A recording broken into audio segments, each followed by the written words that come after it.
आपको दिखाने वाला हूँ। मैंने जो खीरे की बेल लगाई थी, खीरे की खेती लगाई थी, जिसको मैं स्ट्रक्चर पर जाल बनाकर ऊपर लगाता हूँ। हर बार हमेशा ही ऐसे ही लगाता हूँ, तो वो मैं आपको दिखाने वाला हूँ किस तरह से लगाई हुई है और जो है किस तरह से हमारी बेल ऊपर चढ़ेगी और किस तरह से हम चढ़ा रहे हैं और किस तरह से हमें चढ़ानी पड़ती है और फ्रूटिंग उसमें फिर उसके बाद किस तरह से आती है, वो आपको मैं इस छोटी सी वीडियो में दिखा देना चाहता हूँ। तो आप जो है लास्ट तक बने रहें, ये सारा कुछ देख लें कि किस तरह से हम जो खीरे की खेती लगाते हैं उसमें बचत करते हैं पैसे की, और बांस की जहाँ पर तार लगता है वहाँ तार की भी बचत कर देते हैं, और जहाँ बांस लगने होते हैं वहाँ बांस की भी बचत कर देते हैं। और हम जो मिक्स खेती लगाते हैं, पहली बात तो अगर कोई कद्दू है या फिर करेला है या फिर घिया या फिर कोई और ऐसी कई फसलें हो गई जिनके बीच में हम अपने ये जो खीरे की फसल होती है उसको लगा देते हैं, जिसकी वजह से जो खीरा हमारा होता है वो बीच में चल जाता है। और जब हमारा स्ट्रक्चर जो तोरी, कद्दू या फिर घिया या करेला ये जो फसलें होती हैं, जब स्ट्रक्चर पर जाल पर कुछ इस तरह से फैलती हैं, उस समय तक हमारा खीरा लास्ट हो जाता है और जो है खीरे की फसल से हमें अच्छी कमाई हो जाती है। और फिर उसके बाद जो है ये जो तोरी या कोई अन्य फसल जो लगाते हैं उनमें भी कमाई चलती है, वो जो है बराबर रहती है। और ये जो खीरे की फसल हम लगाते हैं ये एक्स्ट्रा कमाई होती है, डबल कमाई समझो इसको एक तरह से हो जाती है। तो मैं आपको दिखा देता हूँ किस तरह से हमने ये तोरी के बीच में खीरे के पौधे लगाए थे और खीरे का स्ट्रक्चर जो बनाया था, जाल किस तरह से बनाया था और किस तरह से बेल चली हुई हैं और किस तरह से इसमें फ्रूटिंग आ रही है, वो आपको मैं इसमें दिखा देता हूँ। किसान भाइयों, उससे पहले आपसे एक बड़ी रिक्वेस्ट है कि हमारी वीडियो को आप प्लीज़ एक लाइक कर दीजिए, और अगर आप हमारे चैनल पर पहली बार हैं, हमारे वीडियो को पहली बार देख रहे हैं, तो प्लीज़ हमारे चैनल को सब्सक्राइब भी कर लीजिए। सब्सक्राइब करने का किसान भाइयों कोई पैसा नहीं लगेगा।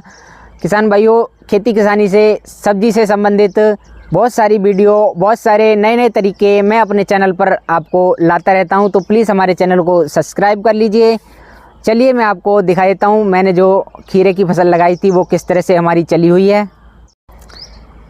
ये देख सकते हैं साथियों, ये तोरी की बेल चली हुई हैं और तोरी की बेल के साथ में ये हमारी खीरे की बेल चली हुई है। और खीरे की बेल जैसे कि आपने शायद पिछला वीडियो देखा हो तो आपको पता हो मैंने किस तरह से बनाया था ये स्ट्रक्चर।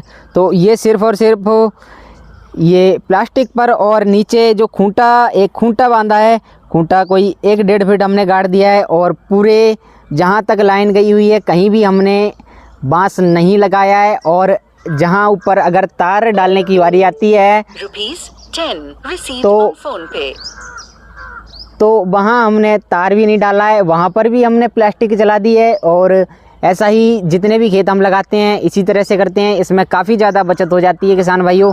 और आगे भी देख सकते हैं एक लाइन फिर से तोरी की हो जाती है और दूसरी लाइन खीरे की, फिर से अगली लाइन तोरी की। तो ये जो तोरी का गैप हो गया हमारा, ये कोई 9 से 10 फीट हो जाता है, क्योंकि किसान भाइयों ये जो हमारी तोरी है काफ़ी लंबे समय तक चलने वाली है। तो इस तरह से हम 9 से 10 फीट का गैप देते हैं और ऊपर जाल बनाते हैं, क्योंकि किसान भाइयों ये तोरी लंबे समय तक चल सके।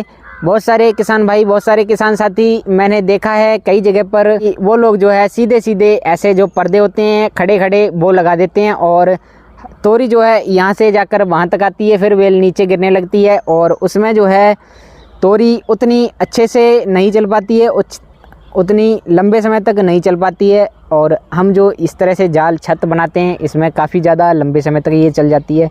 तो बात कर लेते हैं, अपने मेन टॉपिक पर आ जाते हैं। खीरे की हम फसल दिखाने वाले थे, खीरा हम किस तरह से लगाया और किस तरह से चला रहे हैं, किस तरह से चढ़ा रहे हैं।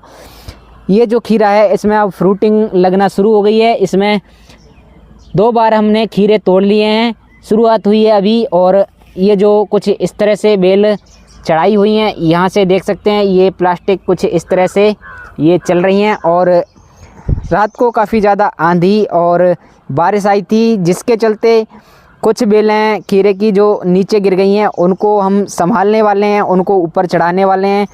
तो ये जो बेल है, वैसे तो अगर एक बार हम चढ़ा देते हैं तो चढ़ाने के बाद इसको दोबारा संभालने की ज़रूरत कम ही पड़ती है। अगर कोई नई शाखा इसमें नई बेल जहाँ से नीचे से निकलती है तो उसको जब साथ साथ तोड़ रहे होते हैं, हम अपनी खेत में खीरे तोड़ रहे होते हैं तो हल्का सा उस समय तोड़ते समय अपनी कोई भी जो बेल नीचे होती है उसको इस तरह से कुछ टच करा देते हैं, ऐसे लगा देते हैं और उसके बाद ये जो बेल होती है हमारी ऊपर डायरेक्ट अपने आप ही चलने लगती है। इसके ये जो तनाव होते हैं छोटे छोटे, ये जो पकड़ने वाली इसकी होती है, ये इस तरह से पकड़ अपने आप कर लेती है। हम बस इसको टच करा देते हैं और ये जो यहाँ से अपना पकड़ना शुरू कर देती है। तो ये जो रात को बारिश हुई है और तूफ़ान चला है, जिसकी वजह से कई सारी जो छोटी बेलें थी जिनकी अभी पकड़ ठीक से नहीं हो पा रही थी, वो नीचे गिर गई और उनको हम संभाल रहे हैं। बाकी आप देख सकते हैं कुछ सारे खेत में इसी तरह से हमने खीरा लगाया हुआ है और फ्रूटिंग इसमें देख सकते हैं। फ्रूटिंग भी मैं आपको दिखा दूं, यहाँ पर एक ये खीरा लगा है और एक वहाँ पर ऐसे खीरा लगा है और यहाँ पर भी खीरा लगा है कुछ इस तरह से। बाकी छोटे छोटे फल अभी लगे हुए हैं। ये जो खीरा है हमारा, इसकी अब शुरुआत हुई है तो इसमें अब फल आगे चलकर लगेंगे। बाकी ये जो है एक खीरा हमारा टूट गया है। मैं ये थी कुछ छोटी सी जानकारी। वीडियो अगर आपको पसंद आए तो वीडियो को एक लाइक ज़रूर कर दें। जय जवान जय किसान।